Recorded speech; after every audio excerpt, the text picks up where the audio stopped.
Is there currently anything on the screen? There is a presentation on the screen on the stream right now. You guys see it? It's a gray screen. Oh, There's a gray screen? That's odd. maybe try to rejoin. What about now? Can you guys see my screen? I can see it. Okay. Is that Seema? Wait. Oh my Yeah, god. Seema's here. Hi, Seema. Oh, neat. I'm here Hi, to Sita. support you guys as long as I can stay. Thank you, Seema. Hey.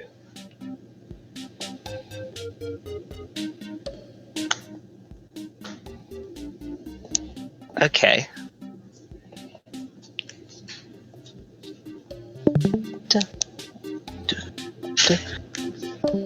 Oh. We're gonna start at 05, so yeah.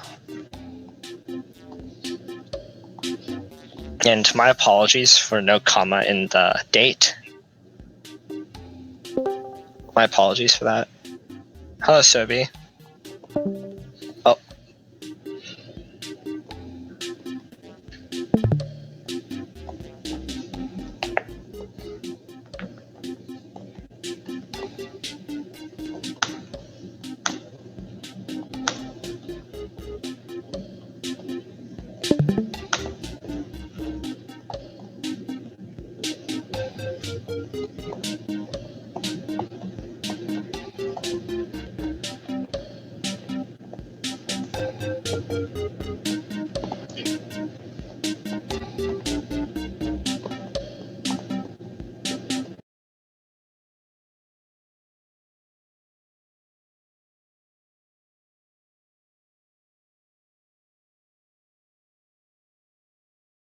Oh?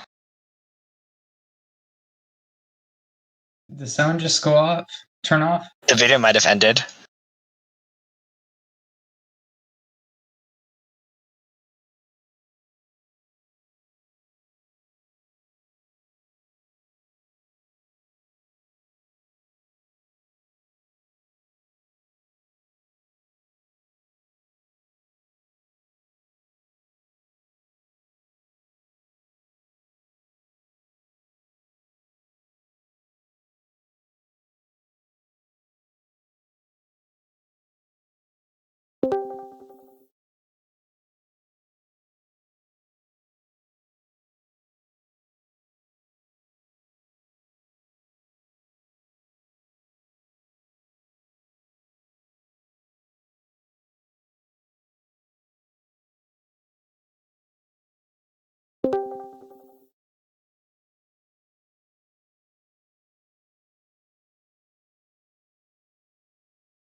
And I'm gonna try.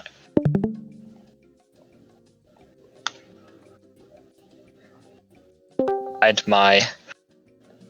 hide my Discord background or my servers list. We'll hide my servers list. That's fine with you. Are we ready to begin? Yeah, I'm ready. All right, I'm going to start recording right now. Okay, we have an hour and 15. Hello, everyone. Welcome to the SE Resume Workshop. My name is Sam. Oh, hey Yes, guys. Chris. No. I'm Andrew. And sorry, my bad. Welcome to our resume workshop. Oh no. Anyways, Yes, let's yeah. begin. Let's begin. So we're going to get started with what we need to put on our resume. Now, apologies for the terrible intro, but you need to have things to put on your resume. People have to know you. They have to know your name, your email, your phone number, of course, your LinkedIn, if you have one, and you probably should have one by this point. And if it's applicable to you, your GitHub. That's where they get to see all of your codes and projects that you do. People also need to know where you're educated. So stuff like your school, your major, when you're graduating, any relevant classes you're taking. I have GPA listed as a question mark here because it's a little bit controversial as to when to include it and when not to. If you have any work experience, put that too. Those are the things you've did, what you had to do there, the time you spent on your job. as well as any other activities you're doing, such as clubs and other things that you might think are interesting for your employer to know. Skills and hobbies can be pretty important too, as they provide a little bit of personality to your resume. So things like coding languages, speaking languages, they're really important to know too, as well as other technologies and APIs that you know and can bring to the table. Lastly, honors and awards. Those are pretty self-explanatory. All right, next slide, please. I'm going to talk a little bit about how you should organize your resume a little bit. Chris will go into a little bit further detail on that. But basically, we always say, since you've not been working for more than 5 years, if any work experience at all, you have exactly one page to put your stuff on. So you need to fill that page and think about how you're going to fill it. One thing that you don't want to have is you don't want to tell your employer this big, long story about yourself. Keep everything in bullets. So you have 1 to 2 lines per bullet, but make it so that it's detailed and people that know what you're doing, but don't go too into detail. Now, you don't want to have an empty resume. Obviously, white space looks like you haven't done that much, but at the same time, you don't want to have this 8-point font, big, long paragraph things as well. So you don't want it to be super, super crammed as well. And if you're choosing to use any acronyms, if it's a well-known acronym, then go ahead and just use that because your employer will probably know. But say if you're using a club or some other more obscure technology, you probably want to explain to them what that is. And you don't want to have any extra. You don't want to have things that are extra. So people don't want to know where you live, obviously. I don't want to know where you live. You don't want to have a picture of yourself because that takes too much space away from things that you could be describing. And plus, the employer will probably be seeing you when you walk into that interview door or in the Zoom call. We're in COVID-19. And at the same time, you don't want a summary of yourself because that is, your employer can see that. And you want to label your sections. Titles, important things are bolded because you see, the resume is going to get scanned. And the employer wants to know. Or the employer wants to know everything. Okay. All right. Go next, please. Now, self-expression. Yes, Peppa Pig. A little awkward there. So you need to have a little bit of personality in your resume. It's an extension of who you are. So you want to present yourself in such a way that you did something. So what we like to say, don't be humble. You did a bunch of stuff. You should probably tell that to your employer. But at the same time, you don't want to be cocky about it. Like saying you did this. Say you did this well. The way your paper looks, it obviously also has a really, really big impact because it tells the employer who you are as a person. Because if let's say I just printed a resume on some stained paper and I just folded it and crammed it into my bag, then the employer would probably not even think very well of me before I even stepped in the office. But if you have a really nice and clean and crisp resume, then it's really good. It's a really good look for you. You want to keep your embellishments a little bit minimalistic, though, in that sense. And I mentioned earlier that extracurriculars and hobbies, they provide a personality to your resume.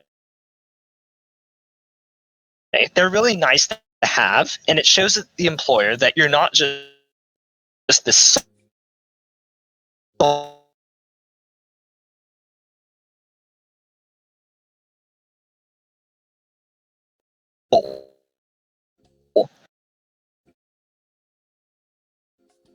who only sits in front of the computer. The next person, you want to show them a website if that's applicable to you, so that they can visually see what you're doing and how it's been working.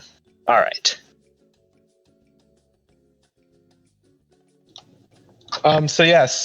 Project experience. So this section of your resume will perhaps be the largest and most detailed, mostly because recruiters want to know precisely what you've been doing at your time to prepare for said internship or said job. For each project and example of experience, make sure to have the position, the time you worked, and location, specifically for work experience. Always make sure that your projects and experience are considered relevant and are perhaps recent. For the most part, you don't want to include high school experience unless that is the only example of experience or the way that you've got projects on your resume.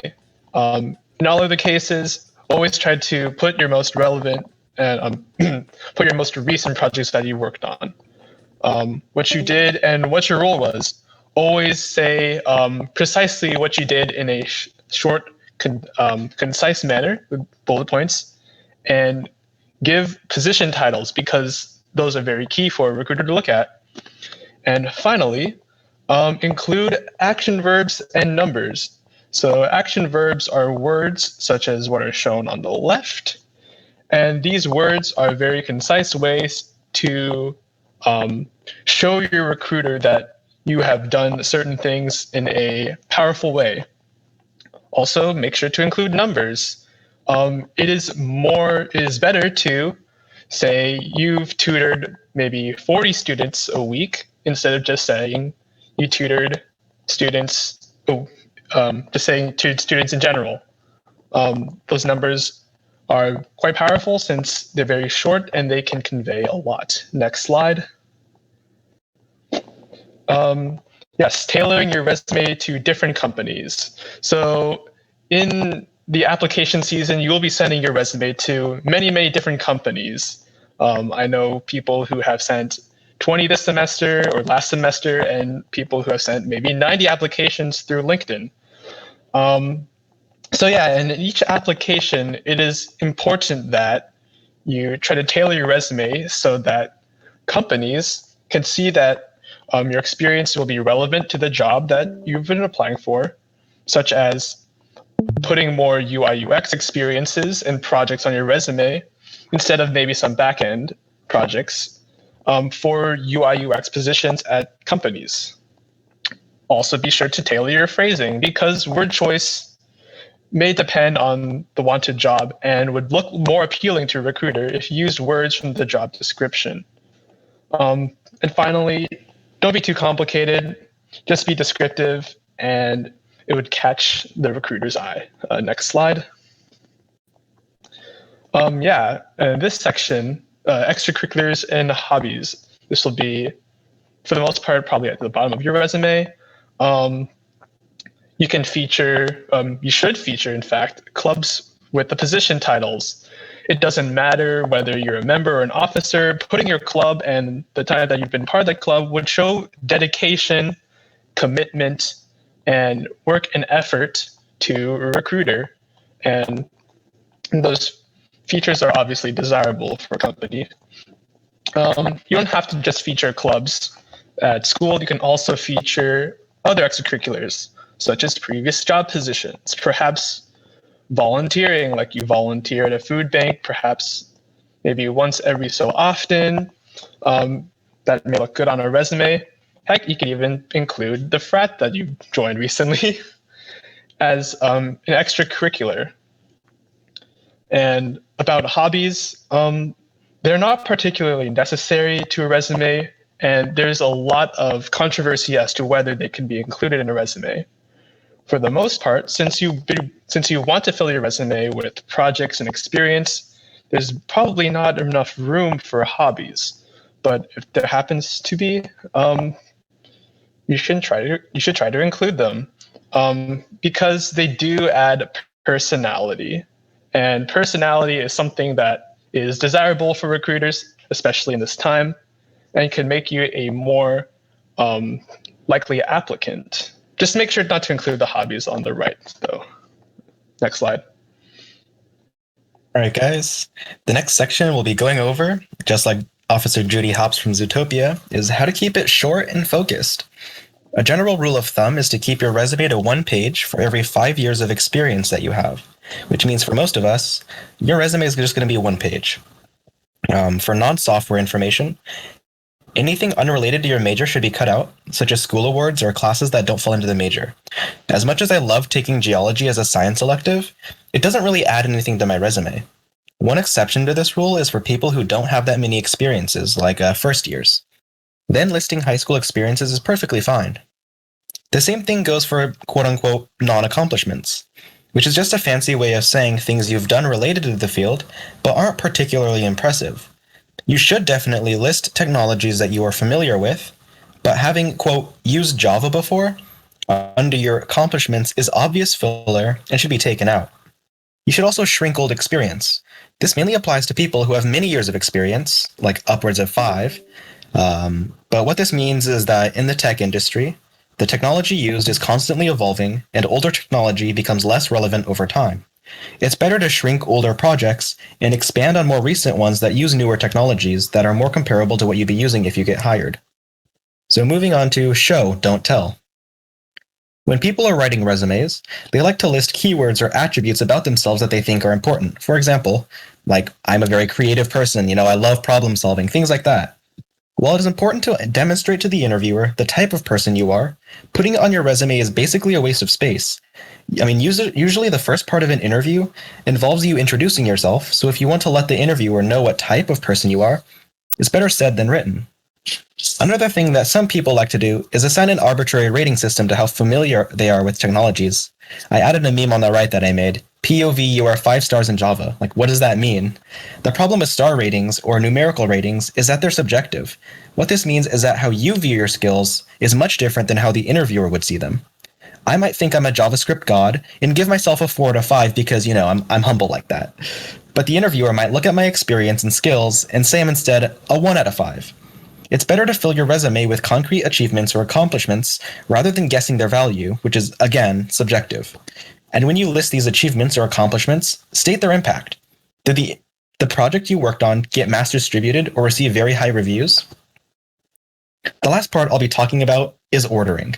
The order you put things onto your resume might not seem like a huge deal, but it really can make a big difference. When you put things onto your resume, you want to list them from most practical to least practical. Any experience in the field, whether it be past work experience or any internships, should be placed at the forefront of your resume. Projects you've worked on come second, with education at the bottom. The reason for this being, most of the time, schools don't actually provide you with extremely relevant information. I'm taking CS47, and I don't think I'll be using that much in the field. Sure, some classes like data structures are important to interviewers, but relevant job experience or projects that display your knowledge of them are much better. All right. So now we're going to be going into the resume review portion of this presentation. So let me just switch screens real quick. All right, Sam, take it away. I'd like to invite people to see and to try and point out what's wrong, based on what we've said so far. I'd like to ask if anyone can point out. And if you need to, you can scroll down. This applies to anyone.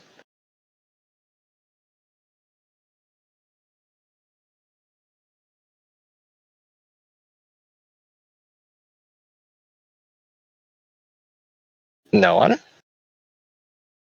Wait. Where do you put your resume? The resume, where do you put them? Put them in workshops for now, in the workshops channel. Okay. Physical activity? Unless you're Good. going for a job that requires physical activity, then. Well, partly because, but look, Hmm? it's not descriptive enough. Physical activity for what? What can I do? Exactly. What exactly can I do? Can I just lift a finger? That's physical activity. Or can I squat 2 plates? That's physical activity too. Which one can I do? Anyone else?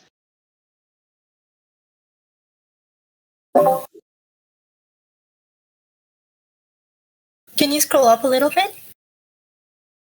I think work experience should go before education.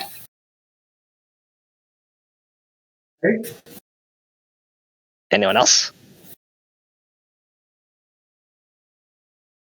One more person.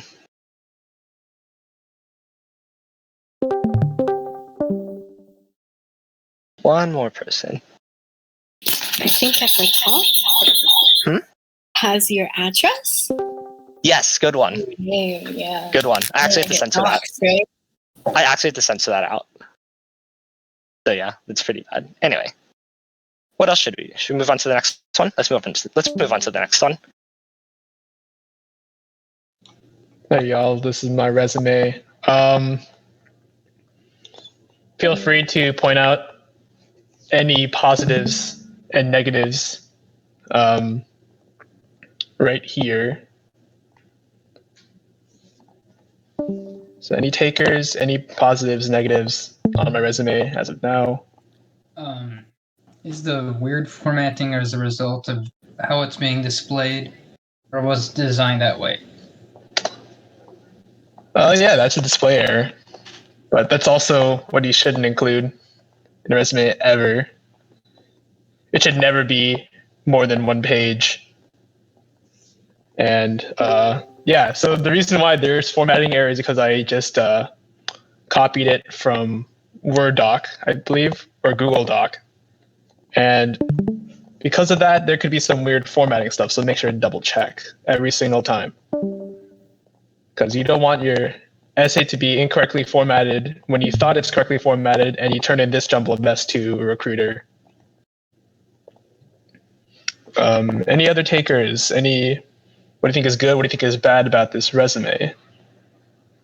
I like that you included links to your GitHub projects. Like, good, right? Mm-hmm.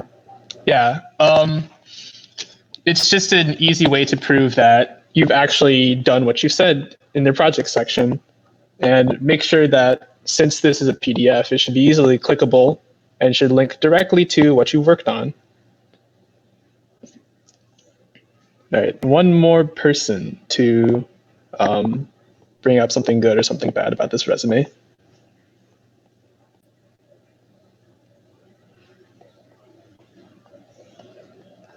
Anyone? Oh yeah. Scroll up. In the education section, I noticed that you put it's less optimized for space as it could be because wait, it's just the editing error again. Perhaps? I don't know. I feel like it probably is just that way, more so than if formatting error. But yeah, that's a good idea. Mm-hmm. In the GPAs, the formatting is inconsistent because on one hand you use a colon for cumulative GPA, but on major GPA you use a dash. Ooh, I like that. I will take note of that. But yeah, just consistency is very important to include in a resume. Also, make sure to check for any spelling errors. That's another thing. Especially ones that could really stand out and make you look highly unprofessional. Yeah, thank you for that. Next resume. Very good catch. Yeah, I didn't even figure that out.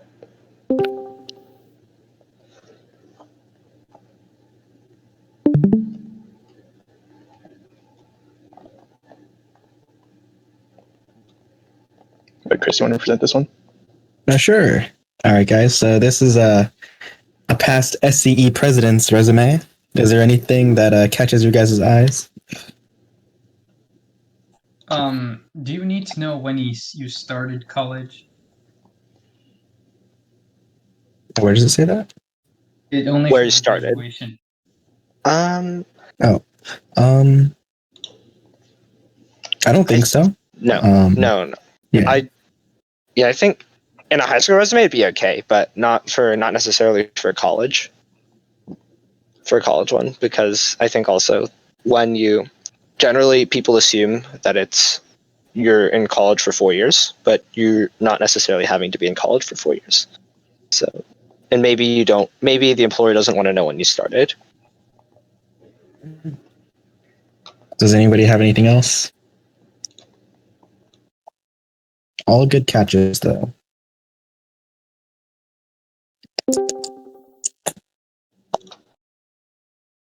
The use of lines to like separate each section makes it way easier to read than the other ones in terms of formatting. Yeah, for sure. You can definitely tell the different areas that he's trying to accentuate. That's a good catch, Jezebel. All right. Well, I think that just about wraps up our resume review portion, and now we're going to go into breakout rooms. So just hang around if you want your resume reviewed, and if you don't, you're free to leave now. But yeah, I'm going to be moving everybody into their respective breakout channels. So Andrew and Sam, you can go into chocolate conversations and heart to hearts, and then switch the name around. I'll hop into heart to hearts. Yeah. All right. Yeah, for sure. Sounds good. All right, everybody. I'm just going to be moving people around. If you want your resume reviewed, go ahead and stay here.